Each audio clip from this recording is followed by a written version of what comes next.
మీకు అంత good will Giribabu గారికి ఇండస్ట్రీలో బ్రహ్మాండమైన గుడ్ విల్ సూపర్ హిట్లు తీశారు. ప్రతి బ్యానరు ఫ్లాప్స్ తీసాయి, ప్రతి బ్యానరు డబ్బులకు ఇబ్బందులు పడ్డాయి. ఇండస్ట్రీలో ఫ్లాప్ తీయని బ్యానర్ ఏముంది కదా. బట్ మీకున్న గుడ్ విల్ తో ఈ పెద్ద హీరోలు ఆ రోజున కృష్ణ గారు కానీ, సోహన్ బాబు గారు కానీ, ఆ రోజున హీరోలు కృష్ణరాజు గారు కానీ, వాళ్ళని ఎవరితోని సినిమా చేద్దాము మళ్ళీ కోలుకోవడానికన్నా ప్రయత్నం జరగలేదండి. ఆ తత్వం లేదు నాన్నగారికి. అసలు పెద్ద హీరోల దగ్గరికి వెళ్ళి ఎవరు చేయరండి, నాన్నగారు అడిగితే చేస్తారు. అదే అడుగుతున్నాను. డెఫినెట్ చేస్తారు. అసలు అడిగేవారు కాదు నాన్నగారు. అడగలేదు. ఎవరిని అడగలేదు. మరి ఎలా కోలుకుందాం అనుకున్నారు? అంతే. అంటే ఫుడ్ లేకుండా అయితే ఏం లేదు. నాన్నగారు సంపాదించి 20 సంవత్సరాలు కష్టపడి సంపాదించింది పోయింది. అదే సరే, నెక్స్ట్ మేమేం చేయాలనేది మాకు అర్థం కాని పరిస్థితి. పిల్లలుగా మీకు అర్థం కాని పరిస్థితి. అంటే నాన్నగారు ఏంటంటే ఈజ్ టోటల్గా చెప్తుండారు అనమాట. ఏదైనా చిన్నదైనా ప్లాన్ చేద్దాం, చిన్న సినిమా ఏదైనా ప్లాన్ చేద్దాం, కొంచెం ఆగండి, కొంచెం తట్టుకొని మనం మళ్ళీ ప్రొడ్యూస్ చేద్దాం, ఇలా హోప్ ఉంటుంది కదా ఎవరికైనా సరే. సో ఆ హోప్లో ఉంటున్న టైంలోనే నాకు మన వంశీ గారు, పెద్ద వంశీ గారు, ఆయన అంటే చాలా ఇష్టం నాకు. బాపు గారు, రమణ గారు, సరే ఆయన అంటే వాళ్ళంతే ఎవరికి ఇష్టం ఉండదు, డెఫినెట్గా ఉంటుంది. నా అదృష్టం ఏంటంటే ఆయన మంచి ఫ్రెండ్ అయ్యారండి ఆయన ఆ టైంలో, వంశీ గారు. ఆ టైంలో ఆయనతో పాటు సరదాగా తిరుగుతుండేవాడు అనమాట. ఆయన ఆర్ట్ అన్నా, ఆయన థాట్స్ అన్నా నాకు చాలా ఇష్టం. బాపు, రమణ గారి దగ్గర కూడా తీసుకెళ్లారు వంశీ గారు ఒకసారి. నా అదృష్టం కొద్దీ మహానుభావులతో ఇద్దరితోటి 1 గంటన్నర 2 గంటలు స్పెండ్ చేయడం కూడా జరిగింది నాకు. మెడ్రాస్లో ఉండేటప్పుడు, బెస్తనగర్లో ఉండేటప్పుడు.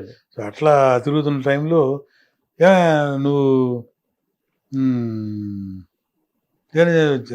టీవీ సిరీస్ అయినా చేయొచ్చు కదా అనేవారు. దానికి ముందు ఆది గురువు ఎవరంటే దివంగతులు, కీర్తిశేషులు, మా గురువు గారు, ఛానల్ ద్వారా చెప్పుకుంటున్నాను అనమాట, సత్యారెడ్డి గారు, డైరెక్టర్, ప్రొడ్యూసర్. ఆయన మెయిన్ అండి. నేను నటుడు అవడానికి మెయిన్ కారణం ఆయన, సత్యారెడ్డి గారు. మామూలుగానే ఊరికి సరదాగా అంటుండేవాళ్ళం. 1990లో మా సినిమా చేసేటప్పుడే నేను డబ్బింగ్ సినిమాలు స్టార్ట్ చేస్తుండేవాడిని. నా డబ్బింగ్ సినిమా కూడా ఆయన కొన్నారు. ఆ టైంలో వాళ్ళ ఇంటికి వెళ్తుండేవాడిని, సరదా కూర్చుంటుండేవాడిని. సోకాల్డ్ ఇప్పుడు మన ఆర్టిస్ట్ జాకీ ఉన్నాడు కదా, సినిమాలు కూడా ఎక్కువ సినిమాలు చేస్తానే ఉన్నాడు. టీవీ సీరియల్లో బాగా ఫేమస్. నా హరిత హస్బెండ్ జాకీ, నేను, శ్రీమాన్ అని మన ప్రకాష్ రెడ్డి గారి ప్రొడ్యూసర్, ప్రకాష్ రెడ్డి గారి కొడుకు, కేఎస్ రెడ్డి తమ్ముడు కొడుకు అనమాట. అవునవును. ఆయన ఆకురాడు. తర్వాత నర్రా శ్రీనివాస్ అని రెగ్యులర్ సినిమాలు చేస్తున్నాడు కదా, నర్రా శ్రీనివాస్. ఇప్పుడు బిజీ ఆర్టిస్ట్. మన పవన్ కళ్యాణ్ గారి సినిమాలు చాలా సినిమాలు చేశాడు, చంద్రబాబు గారి సినిమాలు చాలా సినిమాలు చేశాడు. అందరూ తెలుసు ఆయన. అతను ఫ్యూజీ నాగరాజ్ అని ఒక హీరో, అతను కొసరాజు రాజేంద్ర అని చనిపోయాడు. ఆయన ప్రొడ్యూసర్. యాక్చువల్గా సామ్రాజ్యం అనే ఒక సినిమా చేశాడు అప్పట్లో, మమ్మూటి హీరో. మేమందరం హీరోస్, 2 కొత్త హీరోయిన్స్, 6 హీరోస్, 2 కొత్త. నేను చేయనన్నా, నాకు ఇంట్రెస్ట్ లేదు, బలివాడు అన్నా. అసలు నాకు ఇంట్రెస్టే లేదు, నాకెందుకు వచ్చింది అని. చాలా దూరం అన్నా నేను ఆర్టిస్ట్, దీనికి నా ఊహల్లో కూడా లేదని చెప్పా. లేదు రోయ్, నువ్వు డెఫినెట్గా చేయాలి, నీలో ఆర్టిస్ట్ ఉన్నాడు అన్నాడు. ఏమో తెలియదండి, అసలు నేను పట్టించుకుని కూడా లేదు. ఒకరోజు ఆంధ్రజ్యోతి పేపర్లో సగం ఆ పేజ్ అడ్వర్టైజ్మెంట్ వచ్చి పొద్దున్న నిద్రలేపి ఇలా చూపించాడు వాడు మేనేజరు. దానిలో తలకాయ నాది ఉంది. నాకు ఎదిగిపోయాను. ఇలా చూసి ఏంటయ్యా ఇది అన్నాడు. అన్న తీసుకొని రమ్మంటాడు. నేను ఏంటయ్యా తీసుకొచ్చేది, నాకు ఇంట్రెస్ట్ లేదని చెప్పాను, ఎందుకే సార్ ఇలా నన్ను రాకుండా అన్నాను. నాకు తెలియదు, బండి పంపించారు రమ్మంటున్నారు అని చెప్పి వెళ్ళాను. అన్న ఏంటన్నా ఇది, ఏం లేదా, నువ్వు చేస్తావు, నీలో ఆర్టిస్ట్ ఉన్నాడు, నువ్వు చెయ్యాలి అంతే, నా కోసం చేయరా అని. అసలు అట్లా ఉండేది అనమాట. ఆయన నాకు షాక్ అయ్యాను. నేను అసలు ఎందుకు ఇట్లా అనుకుంటున్నాడు ఈయన నా గురించి అని. నేను ప్రొడక్షన్ చూసేవాడిని కదా, నేను చేయను అనేవాడిని. సినిమా షూటింగ్ హైదరాబాద్ రా, ఓ పని చేయరా, నాకు కొంచెం ప్రొడక్షన్ చూసి పెట్టరా అన్నాడు. ప్రొడక్షన్ చూసి కావాలంటే చూసి పెడతాను, యాక్టింగ్ మాత్రం చేయను అన్నాను. సరే ఓకే అని అన్నాడు. హైదరాబాద్ వచ్చే ముందు మధ్య మధ్యలో పిలుస్తాను రా, అలా వచ్చి ఒక సీన్ యాక్ట్ చేసి వెళ్ళాను వాడు. అన్న వదలవా నన్ను అనేవాడిని. వదలు బొమ్మలి అరే చేయరా చేయరా, ఆయనకి ఏం అవసరం అండి నన్ను అలా చేయడం, నిజంగా అలా అనిపించింది. ఏం అవసరం ఈయనకి నన్ను అంత బతిమలాడాల్సిన అవసరం ఏంటి, సరే నన్ను చేస్తాను అన్న, ఓకే అన్నాను. నాకు తెలియదండి ఎలా చేశాను కూడా తెలియదు, నాకు గుర్తులేదు. నాకు మధ్య మధ్యలో పిలిచేవాళ్ళు, ఆ ప్రొడక్షన్ చూసుకుంటున్నప్పుడు మేకప్ వేసేవాళ్ళు, డ్రెస్ వేసుకునేవాడిని, వెళ్ళేవాడిని, చెప్పమని డైలాగ్ చెప్పేసేవాడిని, వచ్చేసేవాడిని. ఇన్వాల్వ్మెంట్ లేదు, లేదు, తెలియదు నాకు. తీరా ఫస్ట్ కాపీ వచ్చిన తర్వాత చూస్తే నేను చేసిన దానికి కూడా బాగా నవ్వారంట థియేటర్లో జనాలు. ఓకే. తర్వాత ప్రివ్యూ చేసిన తర్వాత మా నాన్నగారు, సత్యనారాయణ గారు, అందరు ఫ్రెండ్స్ కదా, గుమ్మడి గారు, మురళీమోహన్ గారు, వీళ్ళందరూ మావాడు యాక్ట్ చేశాడు చూడండి అని చెప్పి, నాన్నగారు కూడా పెద్ద నమ్మకం లేదు నా మీద. వెళ్ళి ప్రొజెక్షన్ చూస్తే పర్లేదయ్యా, బాగా చేశాడయ్యా, నవ్వుతున్నారు జనాలు బాగానే అని చెప్పని వీళ్ళు కూడా పెద్దవాళ్ళందరూ కూడా నువ్వు ట్రై చేయొచ్చాయా, సినిమా ఆడితే వేషాలు వస్తే చెయ్యి అన్నారు గుమ్మడి గారు, మురళీమోహన్ గారు, అలాగే ప్రభాకర్ రెడ్డి గారు, సత్యనారాయణ గారు, వీళ్ళందరూ. సరే ఏది చెప్తున్నారులే వీళ్ళు అనుకునేవాడిని అప్పట్లో. సో అట్లా నా ఎంట్రీ.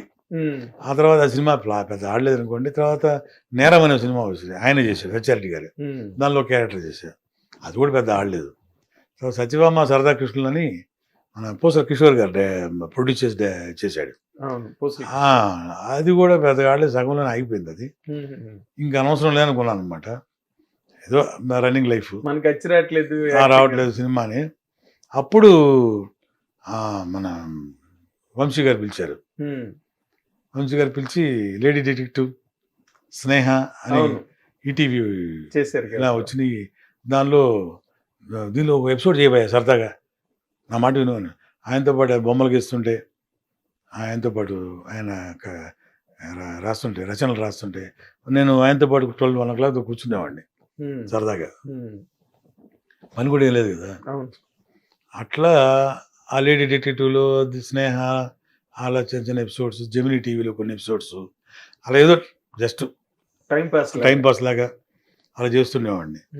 అప్పట్లో బాబాయ్, రాళ్ళబాలి బాబాయ్, మన సాయి కుమార్ గారు నాన్నగారు, పిజే శర్మ గారు, అలాగే వంకాయల సత్యనారాయణ గారు, వీళ్ళ ముగ్గురు పరిచయం. రాళ్ళబాలి గారు మెయిన్. ఇది ఆయన శర్మ గారి దగ్గర తీసుకెళ్ళి, మేము నాటకాలు వేస్తున్నామయ్యా, మాకు నాటక సమాజం ఉంది, వాళ్ళు బాగా చేస్తారు, థియేటర్ రెగ్యులర్గా వేస్తుంటారు. అందులో మన సాయి కుమార్ గారు, మన కిన్నెర, వంకాయల సత్యనారాయణ గారు, సాక్షి రంగారావు గారు, వేలు గారు, అలాగే పుట్టిప్రసాద్ గారు, గొప్ప అందరూ పాత్ర ఆర్టిస్టులు, మహానుభావులు. వాళ్ళందరూ చేస్తుంటే నేను కూడా వెళ్ళి సరదాగా వెళ్ళి చూస్తుండేవాడిని అనమాట నాటకాలు. ఏం పని ఉండేది కాదు కదా, ఖాళీగా ఉండేవాడిని. పొద్దున్న వెళ్ళిపోయి అక్కడికి వెళ్ళి వాళ్ళు చేస్తుంటే కూర్చొని, అప్పట్లో మన ప్రొడ్యూసర్ జయకృష్ణ గారు, శాలిగ్రామంలో ఒక హౌస్ ఉండేది, ఆఫీస్ ఉండేది. ఆ ఆఫీస్లో ఆయన కింద హాల్ మొత్తం దీనికి రిహార్సల్స్కి ఇచ్చేవారు. మార్నింగ్ వెళ్ళిపోయి భోజనాలు కూడా అక్కడే. నేను కూడా అక్కడికి వెళ్ళిపోయి పర్మిషన్ అడిగేవాడిని రాళ్ళపల్లి గారిని, నేను కూడా చూడొచ్చా అని. అదేంటయ్యా అలా అంటావు, రావయ్యా నువ్వు అని చెప్పి పిలిచేవారు. అందరు నన్ను అభిమానంగా చూసేవారు. అంటే బిహేవియర్ ఎలా ఉండేది కదా. గిరిబాబు గారు కూడా, అంటే నాన్నగారు కూడా సుపరిచితులు, ఆయన మీద గౌరవం, అలాగే నేను నాకున్న ఇంట్రెస్ట్ అని పిలిచేవారు. ఒకరోజు ఏమైందంటే, ఒక నాటకం, దానికి హీరో చంద్రమోహన్ గారు. చంద్రమోహన్ గారు సడన్గా ఏదో రామానాయుడు గారి సినిమా అనుకుంటా, కారంచేడులో షూటింగ్, దాన్ని వెళ్ళాల్సి వచ్చింది. అన్న ఇలా వెళ్తున్నానయ్యా, నేను కంపల్సరీగా అది ఒప్పుకోవాలి, ఆ సినిమా మంచి క్యారెక్టర్, వెళ్ళాల్సి ఉంది. అమ్మ అదేంటయ్యా, శర్మ గారు, రాళ్ళపల్లి గారు, అది కదయ్యా 1 weekలో మనకి షో ఉంది కదా, మనం ఒప్పుకున్నాం కదా, అది ఇది అని అన్నారు.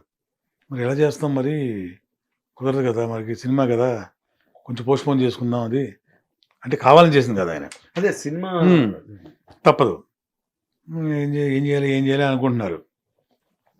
అప్పుడు నేను రాళ్ళపల్లి గారి దగ్గరికి వెళ్ళి అడిగాను, బాబాయ్ మాట్లాడొచ్చా, చిన్న రిక్వెస్ట్ అన్నా. ఏంటన్నారు, మీరేమనుకోకపోతే ఆ క్యారెక్టర్ నేను వేస్తా అని అడిగాను. బా చాలా డేరింగ్. చంద్రమోహన్ గారు లాంటి ఆర్టిస్ట్ చేసిన వేషాన్ని ఏమో తెలియదు, అది వెళ్ళి అడిగాను. వాళ్ళు షాకు. రాళ్ళపల్లి గారును విజయ శర్మ గారు, ఏంటి ఆ క్యారెక్టర్ చేస్తావా నువ్వు, ఏది అది చంద్రమోహన్ క్యారెక్టర్ చేస్తావా, నేను హీరో క్యారెక్టర్ ఏమనుకుంటున్నావా నువ్వు అన్నారు. 2 గంటల నాటకం అది, నాటకం ఫుల్ ప్లెజ్డ్. అంటే నేను ట్రై చేస్తాను అన్నాను. ఇదేంటే ఎలా అంటున్నాడు అన్నాడు. మరి ఓ పని చేద్దాం, ఆ సీన్ స్టార్ట్ చేయండి అన్నాడు. అంటే 2 నెలలు కంటిన్యూస్గా వాళ్ళు రిహార్సల్ చేస్తుంటే ఊరికలా చూస్తూ ఉండేవాడు అనమాట. ఎగ్జాక్ట్లీ. టిఫిన్ అక్కడే, భోజనం అక్కడే, ఈవినింగ్ స్నాక్స్ కూడా అక్కడే, అలా చూస్తూ ఉండేవాడు అనమాట. ఎందుకో తెలియదు, ఎక్కడ ఎక్కేసిందో ఎప్పుడు ఎక్కేసిందో తెలియదు నాకైతే, నాకు కూడా తెలియదు. కాన్ఫిడెన్స్ మీద అడిగేసి అంతే. అదంటే ఏంటంటే వెళ్ళిపోయి నాకు తెలియకుండా అడిగేశాను, స్టార్ట్ చేయండి అన్న. సీన్ స్టార్ట్ చేశారు, చూసి అయిపోయింది, సీన్ అయిపోయింది. అక్కడక్కడ చిన్న చిన్న పొరపాట్లు జరిగినా కూడా, ఎప్పుడు నేర్చుకున్నావా నువ్వు అని అడిగారు. నాకు కూడా తెలియదు, బాగానే వచ్చిందా అని అడిగాను. వలవాడే నువ్వు రేపొద్దు నుంచి కంటిన్యూస్గా మనం రిహార్సల్స్ ఓన్లీ నీ సీన్సే చేద్దాం వరుసగా. 7వ తారీఖు అదే వారం రోజుల తర్వాత ఆ క్యారెక్టర్ చంద్రమోహన్ క్యారెక్టర్ వేసి ఈసారికి దీంతో స్టార్ట్ చేద్దాం నీతో అని చెప్పి నాతో స్టార్ట్ చేయించారు. ఓకే. ఆ నాటకం ఫస్ట్ టైం నేను ఫుల్ ప్లెడ్జ్డ్గా హీరోగా చేశాను అనమాట. అయితే థియేటర్ ప్రవేశం కూడా ఉంది మీకు? అంటే నాకు మా ఊర్లో రావినూతల అనే గ్రామం మాది. రావినూతల. నా ఏజ్ 9వ సంవత్సరంలోనే మా గురుతుల్యులు దామ సుబ్బారావు మాస్టర్ గారని ఆయన, కారుసాల వెంకటేశ్వరరావు గారని ఆయన, కృపారావు మాస్టర్ గారని ఆయన, వీళ్ళందరి సారథ్యంలో మేము శ్రీకృష్ణ తులాభారం అనే నాటకం, ఫుల్ ప్లెడ్జ్డ్ నాటకం, 3 గంటల నాటకం వేసాం. అసలు అప్పుడు ఏం తెలియదు. వసంతకుడి క్యారెక్టర్ చేశాను నేను, శ్రీకృష్ణుడు చెలికాడిగా. అంటే అప్పుడు నాకు అసలు ఏమి యాక్టింగ్ ఎక్కమంటే ఎక్కేసేవాళ్ళం, స్టేజ్ చెప్పమంటే చెప్పేవాళ్ళం, పాడమంటే పాడేవాళ్ళం, దిగమంటే దిగేసేవాళ్ళం. ఆ రోజులు ఏముంది, 2 రూపాయల దండలు, 5 రూపాయల దండలు మెడలో వేసేవాళ్ళు. అప్పట్లో భలే రోజులు అవి. తెలియదు కూడా తెలియదు, భయం అనేది లేదు, సరదా అంతే. ఏం అంటే వాళ్ళు చేయమన్నారు చేస్తున్నాం అంతే.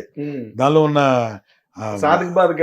తెలియదు, వాళ్ళు ఇచ్చిన అప్లాస్ కూడా మనకి రిసీవ్ చేసుకోవడం కూడా తెలియదు. పొగడ్తను రిసీవ్ చేసుకునే వయసు కూడా కాదు అది, అలాంటి వయసు. అట్లా చేసాం. ఆ తర్వాత మళ్ళీ టచ్ లేదనుకోండి. అక్కడి నుంచి చెన్నైకి వచ్చేసాము, చెన్నైలో చదువుకోవడం. అక్కడే పడింది మీ రావినూతల గ్రామంలోనే. తర్వాత అంటే అలాగా ఒక విధంగా చెప్పాలంటే ఈ స్ట్రగుల్ ఫర్ ఎగ్జిస్టెన్స్లో ఈ నాటకాలు, ఫస్ట్ నాటకం వేసిన ముందు రాళ్ళపల్లి బాబాయ్ కలిసిన తర్వాత, వెంకట సత్యనారాయణ గారు, పిజే శర్మ గారు కలిసిన తర్వాత, సాయి కుమార్ కూడా నన్ను బాగా ఎంకరేజ్ చేసేవాడు. ఓకే. మన సాయి, ఓకే, వాళ్ళ అబ్బాయి కదా, చాలా గ్రేట్. రఘు బాగా చేస్తున్నావా, నువ్వు కాన్సన్ట్రేట్ చేయనేవారు సాయి అనేవాడు. అట్లా అది స్టార్ట్ అయింది. ఈ రేడియో ప్రోగ్రామ్ కూడా చేశాను నేను. ఓకే. ఏది వదిలిపెట్టలేదు. చెన్నైలో రేడియో ప్రోగ్రామ్ ఉంటుంది కదా, పండగలకి, ఉగాదికి, దీపావళికి, ఇట్లా సంక్రాంతికి. నన్ను కూడా తీసుకెళ్లి ఆ ప్రోగ్రామ్ కూడా చేయించారు ఎవరు, రాళ్ళపల్లి గారు. ఆ తర్వాత మెల్లిమెల్లిగా వంశీ గారు పిలిచిన తర్వాత, ఆ లేడీ డిటెక్టివ్ స్నేహ చేసిన తర్వాత, అంటే అప్పటికప్పుడు ఇన్స్టెంట్ అప్లాస్ తప్పితే దానివల్ల సినిమాల్లో వచ్చిన వేషాలు ఏవి లేవు నాకు. ఓకే, అక్కడి వరకే అది పరిమితమైంది అంతే. ఆ నారదగాన సభలో, మ్యూజిక్ అకాడమీలో ఈ ప్రోగ్రామ్స్ అని చేసేవాళ్ళం. రేడియో స్టేషన్ వాణిమాల్ ఇప్పుడు చెన్నై రేడియో స్టేషన్కి వెళ్ళి రేడియో ప్రోగ్రామ్స్ చేసాం. సో అంతవరకు అయిపోయింది. ఈ సినిమాల్లో ఏదన్నా నాకు క్లిక్ అయ్యి నేను అవకాశం దొరుకుంటుంటే వేరే విధంగా ఉండేది, అవ్వలేదు. అది టీవీ సీరియల్స్ వరకు పరిమితం అయిపోయింది. అప్పట్లో ఉప్పలపాటి నారాయణరావు గారు వీళ్ళందరూ పరిచయస్తులు మనకి అందరూ. నాన్నగారు డేట్లు నేను చూసేవాడు కదా. సో అందరు ప్రొడ్యూసర్స్, అందరు డైరెక్టర్స్ బాగా తెలుసు. సో అందరితో ఫేస్ టు ఫేస్ పరిచయాలు ఉన్నాయి అంతవరకే. అయితే నా లైఫ్కి ఏం తోడ్పడలేదు అవన్నీ ఓకే. అది టిల్ 98 వరకు. టీవీ యాప్ ని డౌన్లోడ్ చేసుకోండి. ఇందులో short news, live news, entertainment movies అన్ని అవైలబుల్ గా ఉన్నాయి. Please download Hit TV app. Hit TV app. Hit TV యాప్ని ఫ్రీగా డౌన్లోడ్ చేసుకోండి.